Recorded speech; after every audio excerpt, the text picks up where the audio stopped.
Hello, let's have a look at the Get Dressed for Battle Spearhead, and they call it a Viking spear with wings, and I'm no one to really tell them that's terribly inaccurate.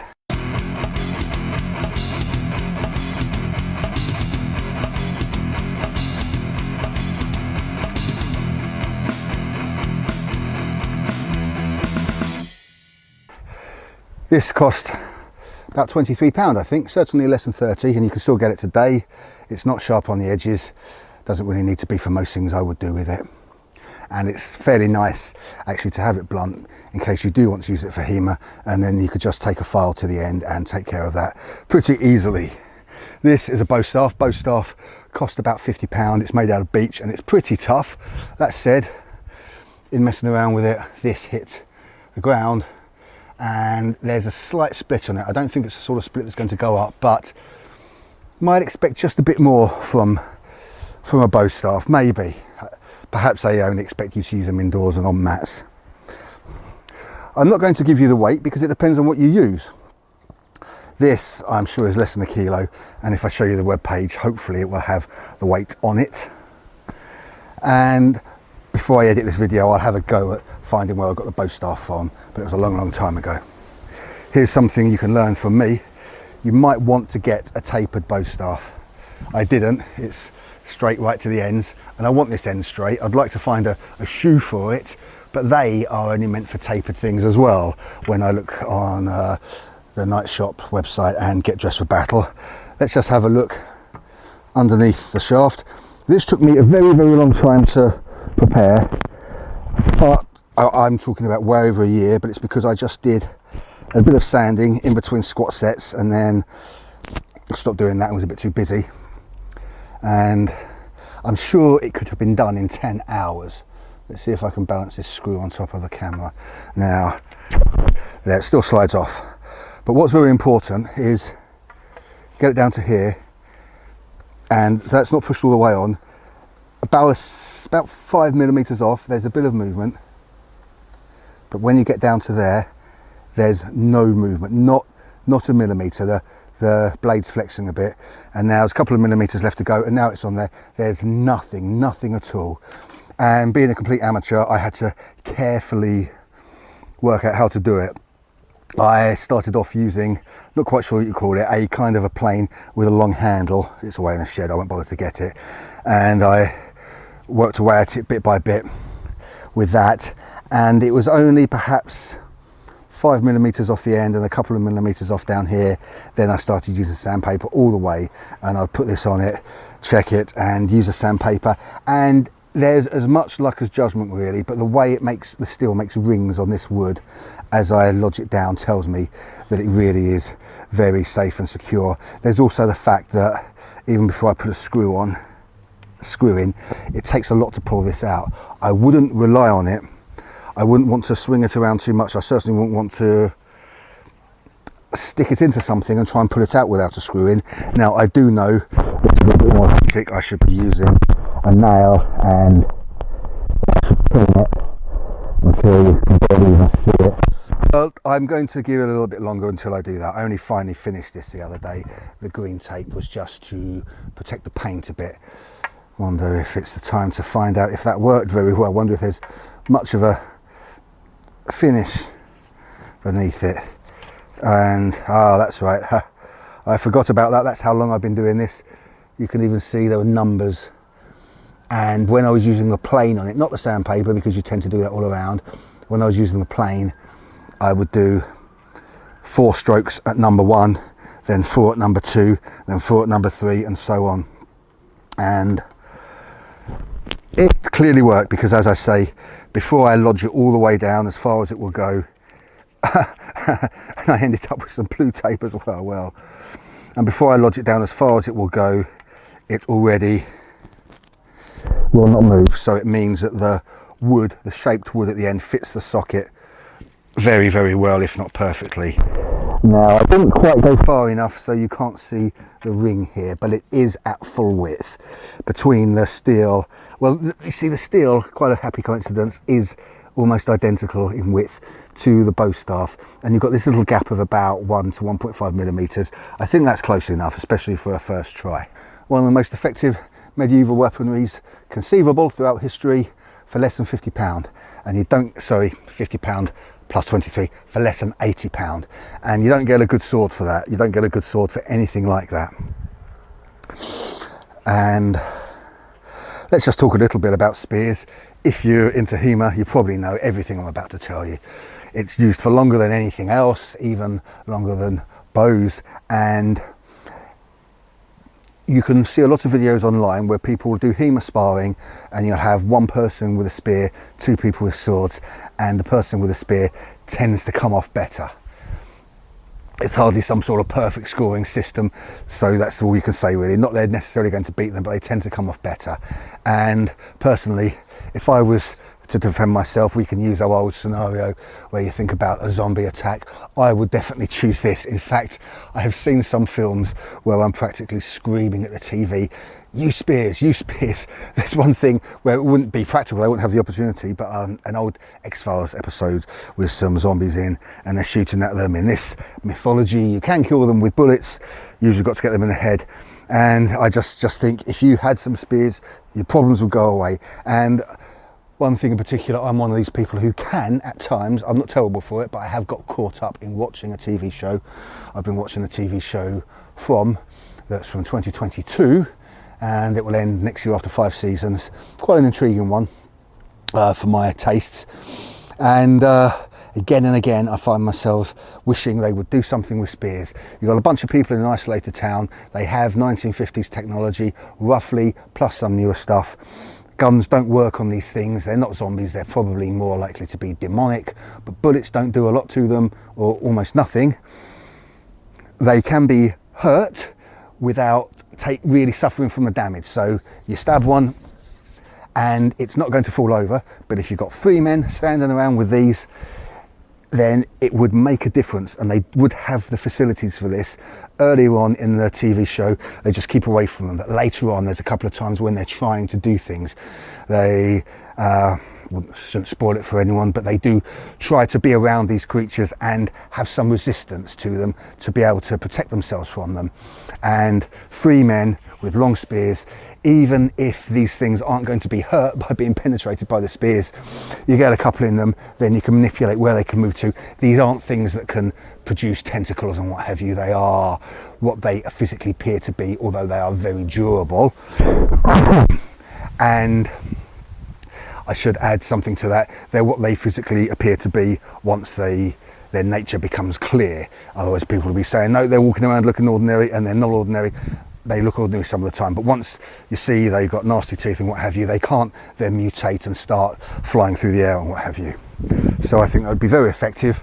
And if you had a couple of people with something as simple as this, and then perhaps another one with a nice axe, which they do have access to, then you're going to do a lot better than you would with just guns, just put it that way.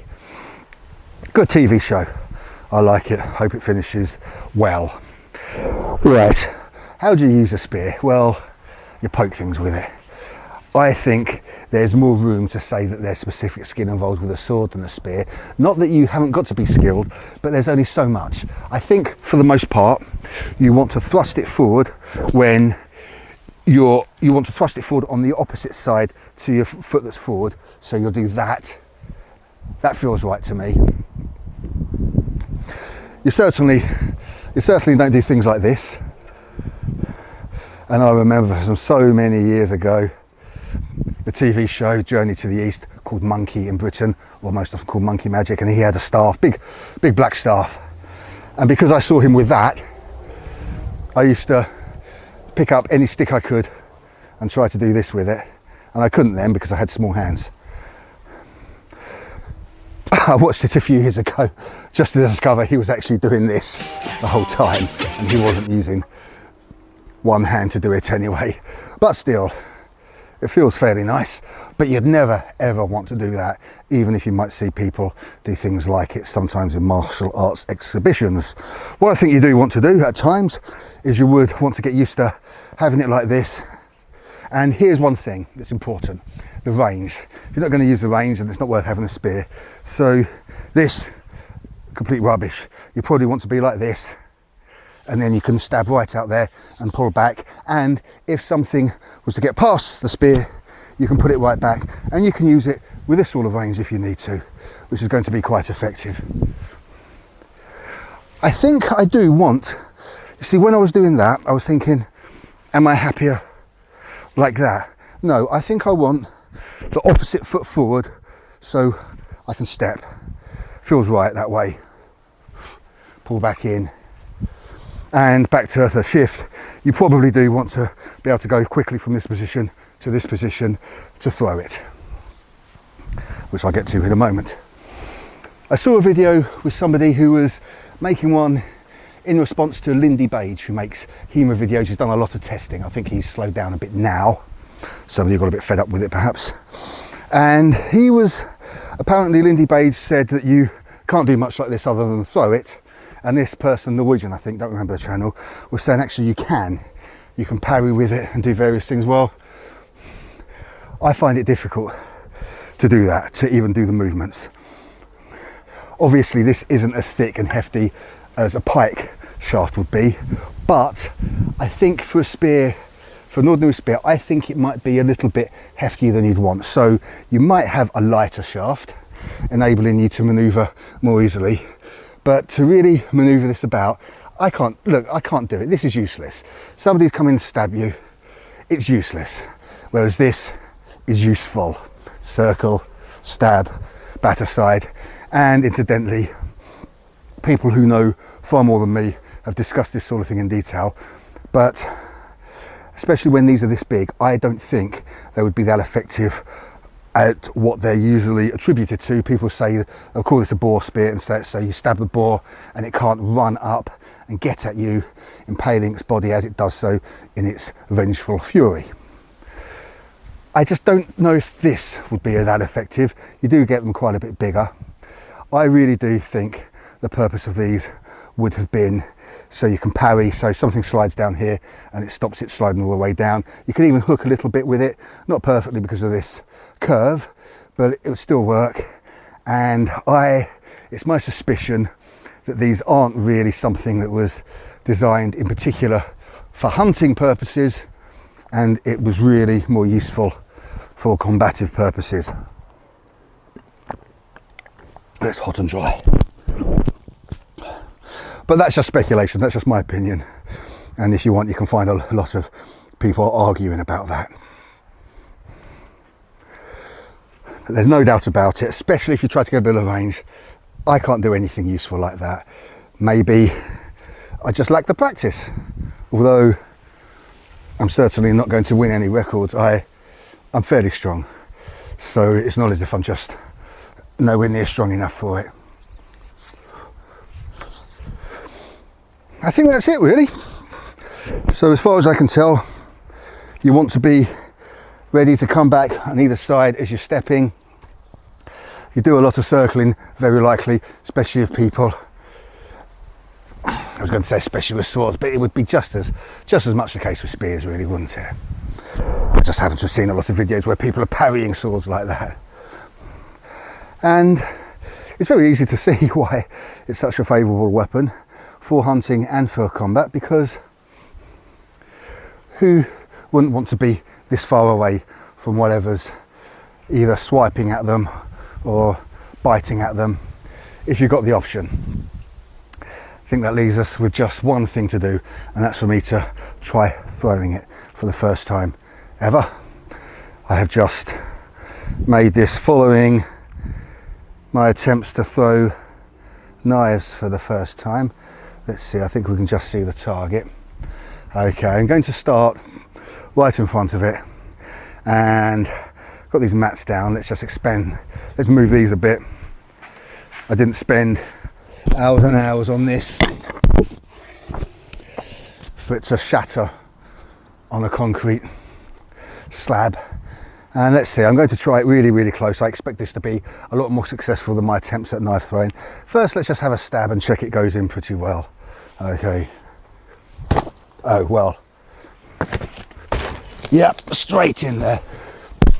this isn't just a box, it's a box with lots of boxes inside it, all folded tightly. It can absorb a shot from a 170 pound full crossbow, so it's pretty tough. And I might have expected to have a little bit more trouble, but then you see this could lead on well from the video where I experimented with throwing knives, wasn't very good at it, and said that I find it hard to see much of an application militarily, and especially if you think, let's just say I'm really extending and I could probably stab at that range without all the worry of throwing a knife and missing. So really you just got a knife on a stick, and damn good it is too. Okay, let's see. Let's try nice and short range, so parrying. Although really, you're going to probably, if you're using the spear as a throwing weapon, you're probably going to throw it before you're at engagement range.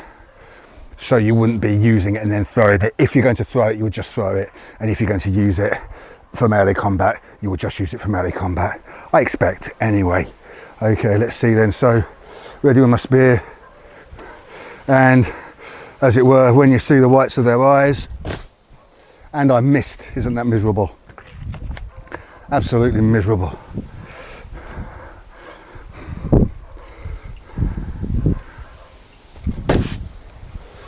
Still wasn't very good. Right, I'm going to have a try, just for the sake of spectacle, from about 20 feet, and then I think I'll be able to practice it another time. This time I'm trying to use those wings to aim a little bit, and I'm pulling out a pointer. That could have been worse for a first try. I could say I'm a better spear chucker than knife thrower. Oh, this outer bit's really tearing up now. I'd better repair it or make a new one. That's it then. From Get Dressed for Battle, pretty cheap. You put it on a stick, bow staff's a good choice, and you've got yourself a very formidable melee weapon to practice with. And if the zombies come knocking at the door, or the mysterious creatures from the woods in the nightmare town they occupy and from, I'll be ready for them, theoretically. Thanks for watching. My name's Mark. See you next time. Cheers.